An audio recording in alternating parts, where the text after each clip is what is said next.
Friends, मैं Lokesh Sethia, founder partner SR wealth elite and share market Gurukul, आप सबको मेरे इस चैनल पे स्वागत करता हूँ। ये जो सेगमेंट है जब हम शाम को बनाते हैं, एवरी डे बनाने की कोशिश करते हैं इसको। कल निफ्टी में क्या होने वाला है और कहाँ पर निफ्टी सपोर्ट देख रहा है, कहाँ पर रेजिस्टेंस देख रहा है, हमें कहाँ पर इसमें बाई करना चाहिए या सेल करना चाहिए, इस सब के बारे में हम बात करते हैं इस सेगमेंट में। तो दोस्तों, आज है 16 तारीख, 16/10/2022। हम शाम के 6:20 में रिकॉर्ड कर रहे हैं वीडियो। तो ये 17 तारीख के लिए वीडियो है एंड उसका सपोर्ट रेजिस्टेंस हम 17 तारीख के हिसाब से बात करेंगे। आगे बढ़े दोस्तों, इसके पहले एक छोटा सा रिक्वेस्ट है। काइंडली हमारे इस चैनल को अगर अभी तक आपने सब्सक्राइब नहीं किया है तो सब्सक्राइब कीजिए, लोगों तक शेयर कीजिए, ज़्यादा से ज़्यादा लोग इस उससे बेनिफिट ले पाएँ। हमारी कोशिश यही है, इसलिए हम ये बनाते हैं। हमारा मंशा यही है, इंडिया में ज़्यादा से ज़्यादा लोग, ट्रेडर्स जो है सही से ट्रेड कर पाएँ और पैसा बना पाएँ। और उस कोशिश में आपका भी छोटा सा हेल्प चाहिए, लोगों तक इस वीडियो को पहुंचाइए और शेयर कीजिए। तो दोस्तों, आगे बढ़ते हैं। सबसे पहले जो मैंने ये चार्ट खोल के रखा है, तो आप देखोगे यहाँ पर डाउजन का चार्ट हमने खोल के रखा हुआ है। डाउजन मैंने इसलिए खोल के रखा है दोस्तों, फ्राइडे के सेशन में डाउजन अगर आप देखोगे तो आप देख पाओगे ऊपर के लेवल से एक छोटा करेक्शन हमें आते हुए दिखा है डाउजन में। जो 30,200 के करीब से डाउजन को 29,660 के करीब लेके आया है और बंद किया है इस लेवल पे। तो ऑलमोस्ट 400 ऑलमोस्ट 700 पॉइंट का करेक्शन हमें डाउजन में आते हुए दिखा है। 400-500 से 600 पॉइंट का करेक्शन अब आते हुए दिखा है डाउजन में। उसका असर मार्केट में मॉर्निंग में कल होते हुए दिख सकता है। अभी अगर मैं एचजीएक्स निफ्टी की बात करूं तो आप देखोगे एचजीएक्स निफ्टी 165 पॉइंट नीचे खुलते हुए दिखा रहा है, जो 1% नीचे है, 0.96% नीचे है, या हम बोल सकते हैं 17,047 के लेवल पे एचजीएक्स बता रहा है कल मार्केट खुलेगा। मतलब 165 पॉइंट नीचे मार्केट खुलने के पूरे पूरे चांसेस है कल के हिसाब से। अगर मैं ग्लोबल मार्केट के हिसाब से बात करूं तो और क्या दिख रहा है हमें, हम वो देख लेते हैं। जब मैं क्रूड ऑयल की बात कर रहा हूं तो क्रूड ऑयल देखो आप, ऊपर के लेवल 94 के लेवल से कंटिन्यूअस डाउनसाइड मूव में है और ये इंडिया के लिए अच्छा है। 90 के नीचे अगर क्रूड ऑयल चला जाता है वापिस तो वो हमें अच्छा है हमारे लिए, और ये इंडियन इकोनॉमी के लिए ठीक रहेगा। बट ये टूटने का मेन रीजन जो है पूरी दुनिया में रिसेशन बताया जा रहा है। बिकॉज ऑफ रिसेशन क्रूड का यूज कम हो जाएगा और इसीलिए ही ये अभी टूट रहा है। तो ये एक तरह से तो अच्छा है और दूसरी तरह से इंडियन मार्केट के लिए ज्यादा रीजन जो है टूटने का वो ज्यादा अच्छा नहीं है, क्योंकि हम एक्सपोर्ट भी करते हैं बहुत ज्यादा हमारे प्रोडक्ट्स को। और अगर दुनिया के मार्केट में रिसेशन आएगा तो हमारे जो एक्सपोर्ट हो रहा है वो भी कम होता हुआ दिखाई दे, तो वो हमारे मार्केट के लिए भी कुछ दिनों के लिए, शॉर्ट टर्म के लिए वो हो सकता है नेगेटिव दिखे। तो तीसरा चीज अगर हम देखें जो इम्पोर्टेंट है, जो मैं हमेशा बोलता हूँ, वो है DXY, डॉलर इंडेक्स। ये आप देखोगे कंटिन्यूअस जो है अप मूव में है, कहीं पे भी रुकने का कोई नाम नहीं ले रहा, धीरे धीरे ऊपर ही जा रहा है। अब जो इसका नेक्स्ट रेजिस्टेंस या सपोर्ट जोन आ रहा है वो है 1110।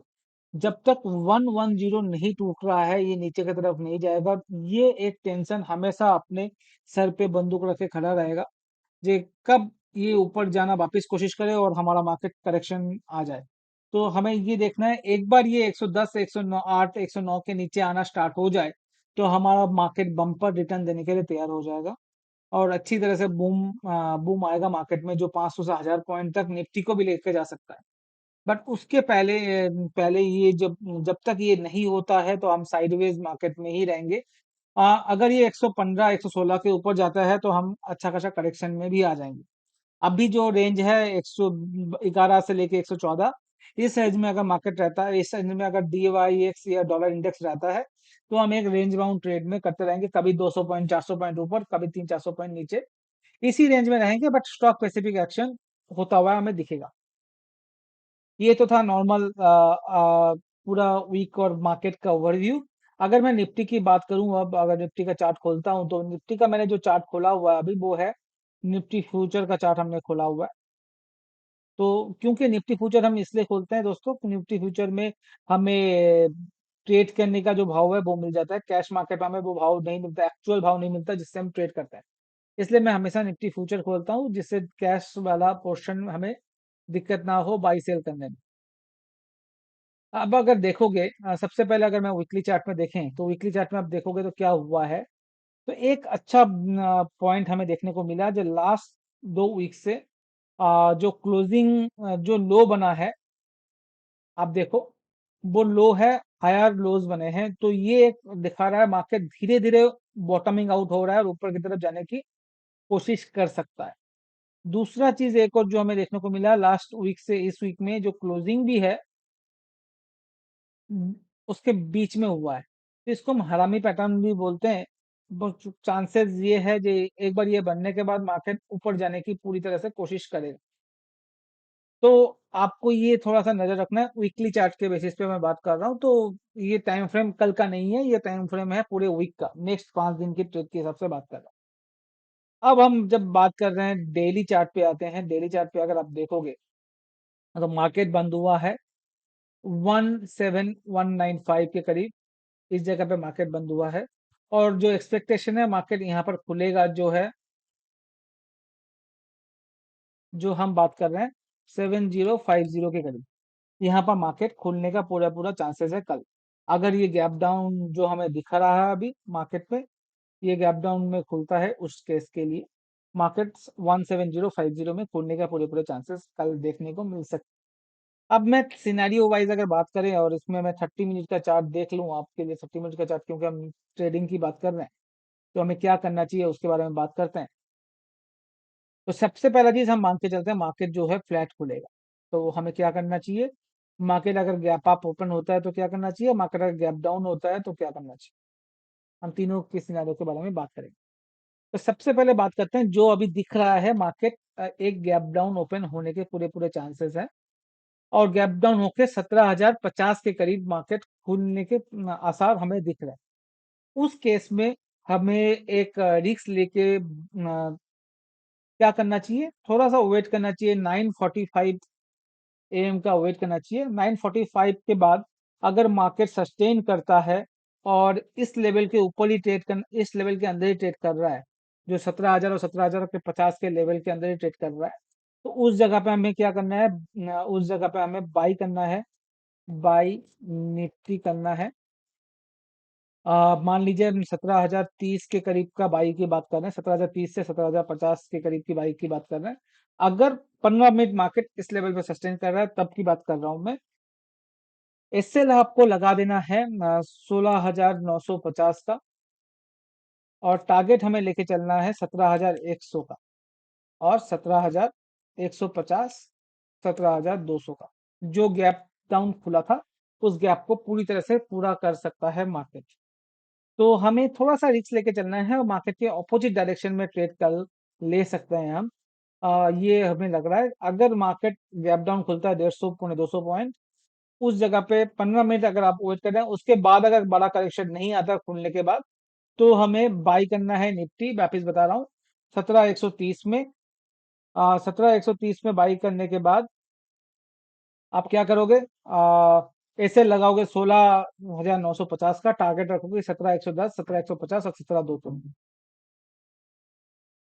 दूसरा जो सिनेरियो है, अगर 9:55 के बाद ये नीचे की तरफ आते रहे और ये जो लाइन मैंने बनाया हुआ है, इस लाइन के नीचे ट्रेड करना स्टार्ट करे, जो है 16,900 से 900 के नीचे आप मान के चलिए, 16,920, 16,930, 900, 16,900 के नीचे ट्रेड करना स्टार्ट करे, तो इस जगह पे हमें शॉर्ट भी कर सकते हैं, यहाँ पर शॉर्ट कर सकते हैं, और भी शॉर्ट, ये पोजिशनल शॉर्ट होगा। तो इस जगह पे आप शॉर्ट कैसे करोगे, इस जगह पे आप फ्यूचर लेके शॉर्ट नहीं करोगे, ऑप्शन लेके शॉर्ट करना चाहिए हमें। शॉर्ट कीजिए 16,900 का पुट ले सकते हैं हम, और एसएल आप लगा लीजिएगा 30 से 35 पॉइंट्स का। टारगेट आप ले सकते हो 70 पॉइंट से लेके 110 120 पॉइंट्स का। ऐसा क्यों बोल रहा हूँ, क्योंकि ये ब्रेकडाउन हो जाएगा पोजिशनल बेस पे, जिससे क्या होगा आपको, ये जो है हम 16,800 16,700 तक एक रास्ता पूरी तरह से खुल जाएगा मार्केट में नीचे आने के लिए। चांसेस बहुत कम है इस जगह पे, इस लाइन को ब्रेक डाउन होना कल के सत्र में। अगर होता है तो हम पोजिशनल बेस पे ये पोजीशन लेके जा सकते हैं परसों के लिए। तो ये एक दूसरा चीज ये हुआ। अगर मार्केट कल फ्लैट खुलता है, जहां पर बंद हुआ है वहां ही खुलता है, इस लेवल पे ही खुल जाता है सुबह सुबह, तो हमें वेट एंड वॉच रखना है। और 10 बजे के बाद, तब हमें 9:45 को नहीं, हमें 10 के बाद हमें बाइंग अपॉर्चुनिटी ढूंढनी है मार्केट में। एंड स्टॉप लॉस हमें लगाना है, निफ्टी का जो स्टॉप लॉस होगा वो स्टॉप लॉस हमें लगाना है 17,160 के करीब का, या 17,140 के करीब का स्टॉप लॉस लगा लीजिए। 140 से 160 के करीब का स्टॉप लॉस लगा लीजिए, डिपेंड ऑन आपने कहाँ पर बाई किया है। एंड टारगेट जो होगा 17,300 का आप टारगेट लेके चल सकते हैं। 17,300, दूसरा टारगेट 17,360, और तीसरा 17,400। इस टारगेट को हम लेके जा सकते हैं। 17,400 थोड़ा सा मुश्किल है कल आने में, बट आप इसको टारगेट को रख सकते हैं कल के लिए भी। अगर कल गैप अप ओपन होता है और मार्केट, अगर आप देख लीजिए इस जगह पे 17,300 के करीब खुल रहा है, 17,350, 17,300 के करीब खुल रहा है, तो इस जगह पे एक बड़ा हर्डल आपको देखने को मिलेगा, जो मैंने दो लाइन ड्रॉ किया है इस लेवल पे। सेलिंग प्रेशर हमें मार्केट पे दिख सकता है, तो हमें इस जगह पे भी सेल करना चाहिए। फ्यूचर आप सेल करके चल सकते हो इस जगह पे। आ, सत, अगर आप यहाँ पर 17, कहाँ पर सेल करना है, सेल बेस्ट सेलिंग पोजीशन जो है वो है 17,350 के करीब हमें सेल करना है। एसएल जो लगाना है हमें, वो लगाना है 17,450 के करीब। टारगेट जो लेना है 17,200, 17,200 का, और 17,150 का, 17,100 का। ये तीन टारगेट के लिए हमें सेल कर सकते हैं, बट लेवल क्या है सेल करने का? सेल करने का लेवल है ये जो एरिया है। यहाँ पर अगर मार्केट आपको आता है तो हमें इस जगह पे एक बार के लिए सेल करके भी चल सकते हैं कल के सत्र में। तो ये तो था बाई कहाँ पर करना है, सेल कहाँ पर करना है कल के लिए। अगर आप आरएसआई के हिसाब से देखोगे तो आरएसआई अभी जो है 30 मिनट के आरएसआई में आप देखोगे 40 और 60 के बीच में है, तो यहाँ पर जरा ज्यादा इसमें मोमेंटम नहीं दिख रहा है। तो एक बार आरएसआई, क्योंकि अगर गैप डाउन ओपन होगा तो आरएसआई हमें 40 के नीचे देखने का चांसेस है। इस जगह पे एक बॉट जोन आ जा ओवरसोल्ड जोन आ जाएगा। एक बार अगर मार्केट 945 से टिक जाना है, जो मुझे लग रहा है टिक सकता है, तो वहां से हमें बाउंस बैक मिलेगा, और उस बाउंस बैक को आप खेलना चाहिए। नॉर्मल केस में यही होगा। अदरवाइज मैंने बता दिया, ज्यादा गैप डाउन हो जाए या ज्यादा अगर ऊपर खुलता है या फ्लैट खुलता है तो हमें क्या करना चाहिए। आज के लिए इतना ही दोस्तों। अगर मेरा एनालिसिस अच्छा लगे तो प्लीज कमेंट करके बताइए, और आपको क्या क्या इसमें देखना है वो आप मुझे बता सकते हैं, तो मैं कोशिश करूंगा उसको भी इम्प्लीमेंट करने का इसके अंदर। Thank you. Thank you very much.